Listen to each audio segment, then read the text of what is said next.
Good evening, and thank you for tuning in to the Post-Apocalyptic News Radio, your only source for the latest goings-on in a little corner of the post-apocalyptic wasteland we call home.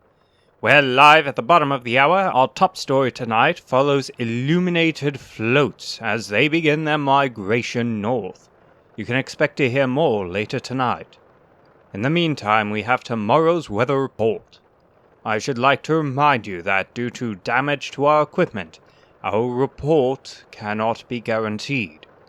That said, we can expect a heavy fog in the early morning. Be prepared for reduced visibility, though it would clear up by 7.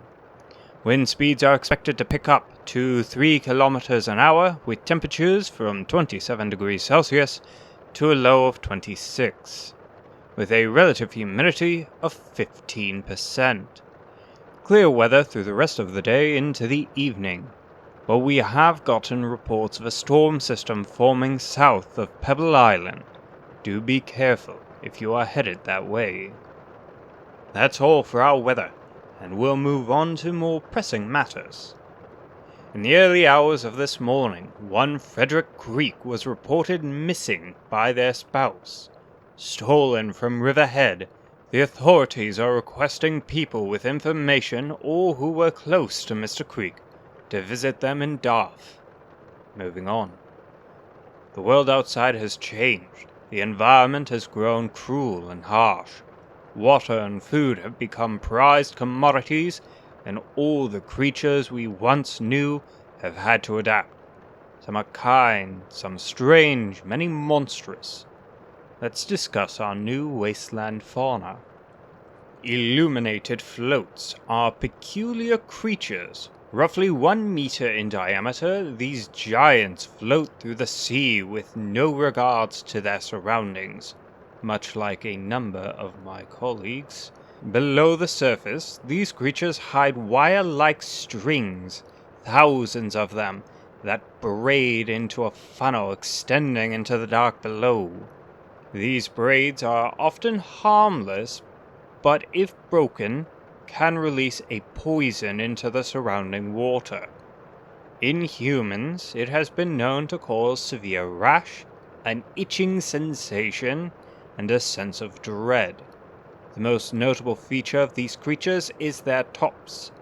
They are like domes that glide just below the surface. In the night, they shine with a brilliant radiance in all the colors and hues of all the rainbow. Notably, the color begins in their dome and pulses down their wires to some unknown end in the dark. And though we do not know its purpose now, they are one of the most beautiful creatures in all the wasteland. Aside from Miss Beans, of course. She will forever have our hearts. Moving on. Let's talk survival. More accurately, let's talk survival cooking. More specifically, let's talk quality survival culinary.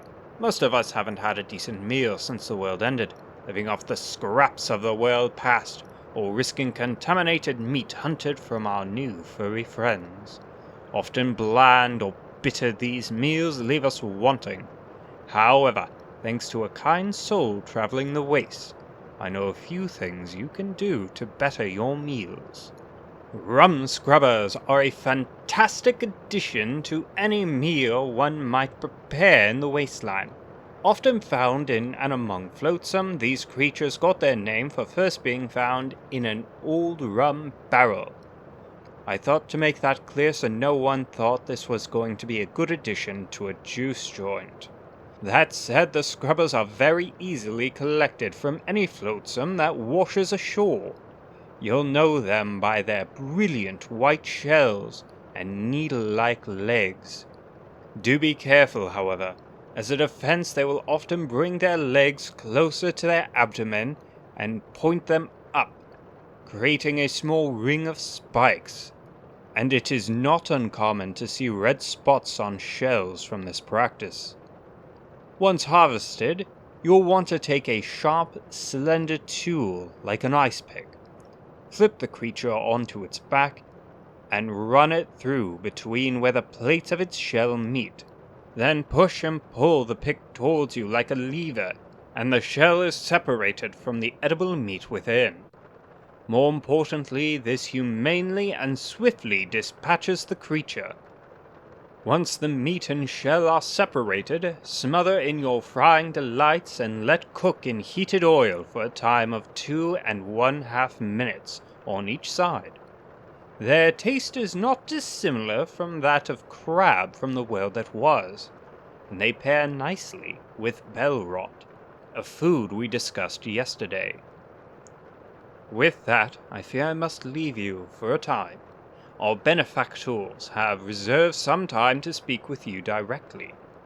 I won't be gone long, however, so don't touch that dial. Have you ever wanted to lean into the booming fishing industry? Is the cost of equipment too high? Do you lack knowledge and experience and don't know where to learn? Jerry's Books is the solution to all your problems.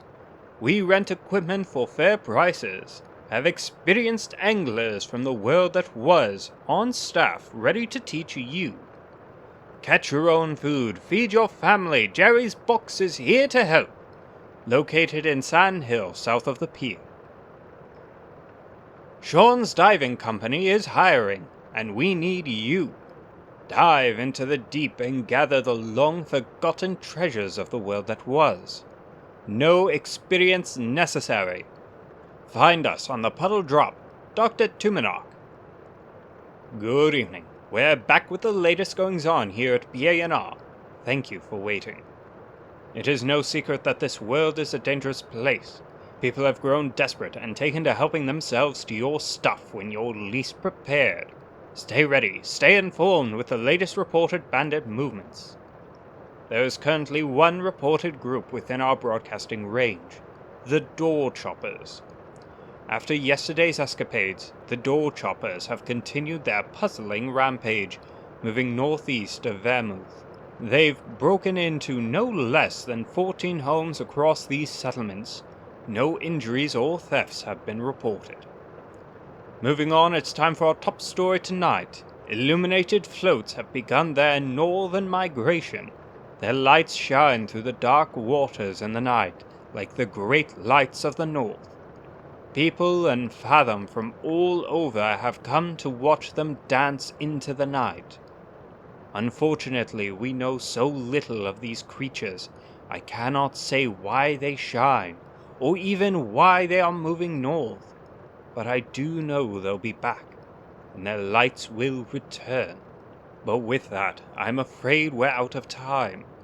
I should like to thank you so much for tuning in. I wish you all the very best. And if you're truly out there, good luck.